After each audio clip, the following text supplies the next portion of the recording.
महराज Malik MLA पर PS से आयत हुआ तो किस तरह की मैसेज लगती है कि सियासतदानों पर आने वाले वक्त कितना कठिन हो सकता है? देखिए, पिछले कई दिनों से मजम्मत के अलावा कुछ नहीं हो रहा है। मतलब कि महराज मलिक के ऊपर पीएसए लगा, उसको जेल में डाल दिया गया और हमारे वजीर आला उनके वालिद से मिलके ये कहते हैं कि मैं उनको लीगल अदालती कार्रवाई में या कानूनी कार्रवाई में मैं मदद करूंगा। तो मेरे ख्याल में महराजुद्दीन साहब जो हैं वो एमएलए हैं, उनके पास इतनी सकत है कि वो लीगल एड कर ले सकते हैं उनके वालिद, क्योंकि अगर उनको लीगल एड की ज़रूरत होती तो वकील के पास जाएंगे, चीफ मिनिस्टर से तो नहीं मिलेंगे।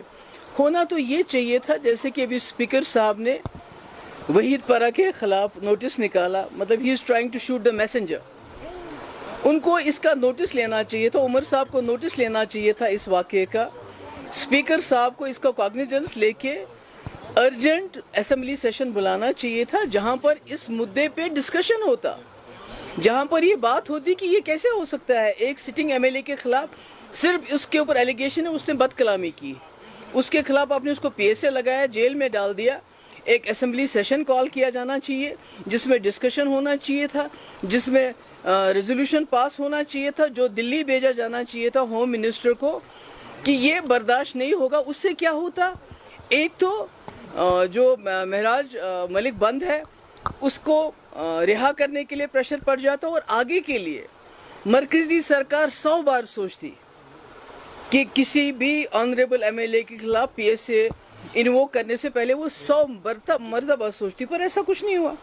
उमर साहब कहते हैं मैं लीगल, अगर उनको लीगल एड देनी है तो उन 1000 जो हमारे कैदी हैं जिनके घर वालों के पास सकत ही नहीं है, जो जम्मू कश्मीर के अंदर है, जम्मू कश्मीर के बाहर है, जिनके घर वालों के पास ये सकत ही नहीं है कि वो बाहर जाके तिहाड़ जेल और राजस्थान और यूपी जाके और आगरा जेल में अपने लोगों से मिले, वो क्या केस लड़ेंगे।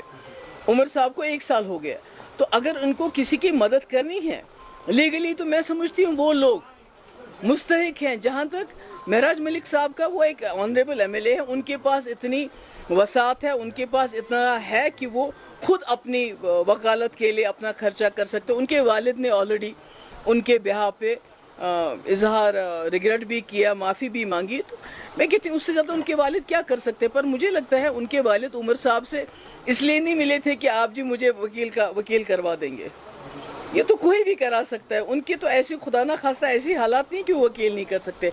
वो उमर साहब के पास ये उम्मीद लेके गए थे कि आपके पास 50 एमएलए हैं, 3 मेंबर पार्लियामेंट है, आप सेशन बुलाइए, गवर्नमेंट ऑफ इंडिया पे जोर डालिए कि ये ज्यादती जम्मू कश्मीर के लोग, उनके इलेक्टेड रिप्रेजेंटेटिव्स, उनका चीफ मिनिस्टर बर्दाश्त करने के लिए तैयार नहीं। पर उल्टा वो वहीद परा को, जिसने ये मुद्दा उठाया, उसी के खिलाफ नोटिस निकालते हैं।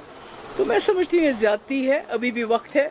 मेरी स्पीकर साहब से गुजारिश है कि पीडीपी के साथ जो भी आपको स्कोर्स बाद में सेटल करने वो बेशक करें, नोटिस भेजना है वो करें, मगर उसके साथ साथ असेंबली का सेशन बुलाइए, इस पे डिस्कशन कराइए, रेजोल्यूशन पास कराइए, ताकि आने वाले वक्त में इस किस्म की दोबारा कार्रवाई न हो हमारे एमएलएस के खिलाफ। साहिब सियासी हरीफ कह रहे हैं कि महराज मलिक पे पहले हाथ साफ किया पीडीपी ने जब असेंबली चल रही थी। बिल्कुल, वो क्योंकि महराज साहब ने मुफ्ती साहब के खिलाफ कुछ नाजेबा अल्फाज इस्तेमाल किए और हमने स्पीकर साहब से रिक्वेस्ट की कि आप इनके बारे में जो है कार्रवाई करें, क्योंकि आप कोई भी जो शख्स जो दुनिया में नहीं हो अपने आप को डिफेंड करने के लिए, और वो भी मुफ्ती साहब के खिलाफ इतनी ज़बान उन्होंने इस्तेमाल, पर उसके बावजूद वो हमारा आपसी जो हुआ, हमारे लोगों ने स्पीकर साहब से का एक्शन।